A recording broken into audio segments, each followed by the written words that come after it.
Face to the screen again, slaves. Let's talk about tires today. The 2 minutes hate about tires. Actually, I don't hate tires. I like them. You know, they are literally where the rubber meets the road.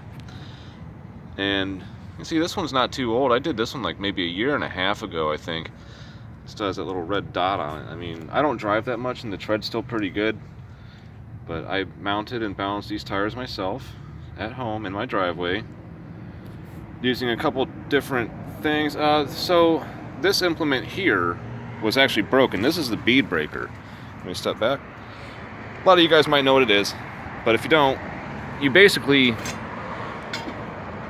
it has these different notches here, so you can raise it or lower it. But at the end of the day, you're gonna put your tire in here and then use this to push down on the tire to separate the bead from the rim, the tire and the rim. You separate those by pushing down on this. Nice long lever, gives you some leverage. Now this thing was broken for a couple of years, I think. So I don't know. I went and just decided to finally get a welder just to have and learn how to use, because I don't know how to use a welder very much at all. I've never really welded much of anything. So I went into Harbor Freight and got like the medium grade, the 225 stick welder, 225 amps. You know, shielded metal arc welding, SMAW DC stick. It's got the inverter, so it's supposed to give you better like arcing, like even when you strike the arc and stuff like that. But I'm just not very good at it yet. I need practice. I can't blame the welder for how bad this crap looks. Now it did get wet, so it's rusting already, but I'm not gonna brag about these welds, although I am proud of them because I used it and it worked. After I welded it together, I actually added a lot more metal than I needed to, just under the auspices of giving myself more to practice on, really. And then I had to add these underneath just because I put a strip of this 1/4 inch metal underneath it too, so I just did that to stabilize it.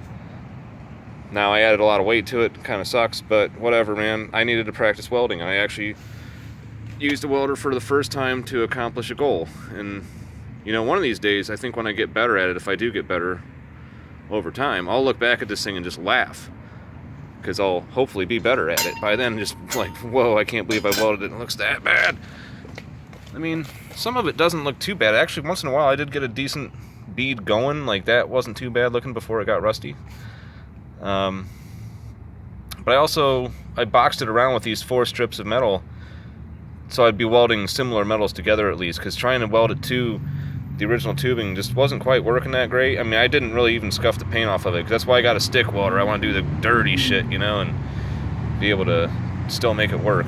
Like, so this was an experiment in not making it pretty by any means, but making it work again. Because like I said, you can see now, like, that just pushes down on the tire.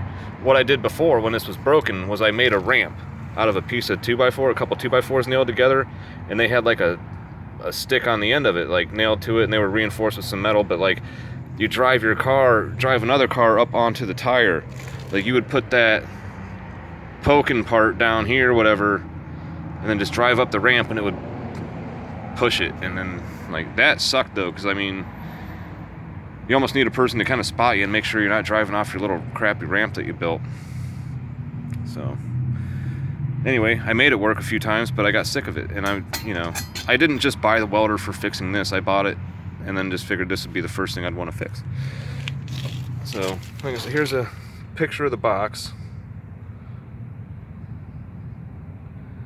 I'm running it on 120 volts right now. I don't have the adapter, or I actually don't have an outlet in the house. Like, my dryer runs off of a non-grounded 240 volt source, so that outlet's not grounded. This thing requires a ground, so I'm not an electrician.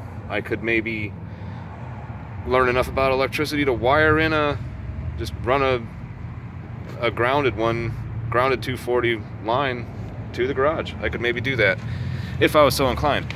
Then you have the balancer. The reason I got all this stuff out today actually is because my wife blew a tire on the way to work today, and I'm kind of surprised. I mean, I try to stay on top of my tires. Every time I work on, if one of them has any kind of problem, I get the tools out, and I work on it, and then I just check all the other cars. Because I just did the Volvo the other day. It was leaking around the rim, so I just popped the bead, you know, I didn't even take the tire off the rim. But I did pop the bead, cleaned up the inside with a wire wheel on a drill, and then used some tire bead sealer, like just a little brush with goop on it. You just brush it in there, and it sealed it. So that was successful. It's the first successful use of this thing. Now I get to use it again this weekend, because you know, luckily nobody got hurt. She was driving down the highway at like probably 75 miles an hour when the tire, I think she ran something over. She had to have run something over. But it definitely was a pretty rapid, catastrophic deflation of the tire, and I'm glad she didn't lose control, because it was on the front of the vehicle, and you know, it's a testament to her good reflexes, I guess, or just divine providence, I guess. But yeah, tires, I mean, look, everybody's got them. I know you guys have to listen to the road noise while we're doing these videos, but it's because those beautiful tires are taking people where they want to go. A car would be nothing without tires, and I know it seems simple, kind of silly, but it's true. So I hope any of you enjoyed this. If anybody even watches it, that'd be cool. Share it with people, like it, subscribe to me, comment, do all those goofy ass things YouTube wants you to do. But don't forget to check your tires. Damn it. Have a good day, slaves.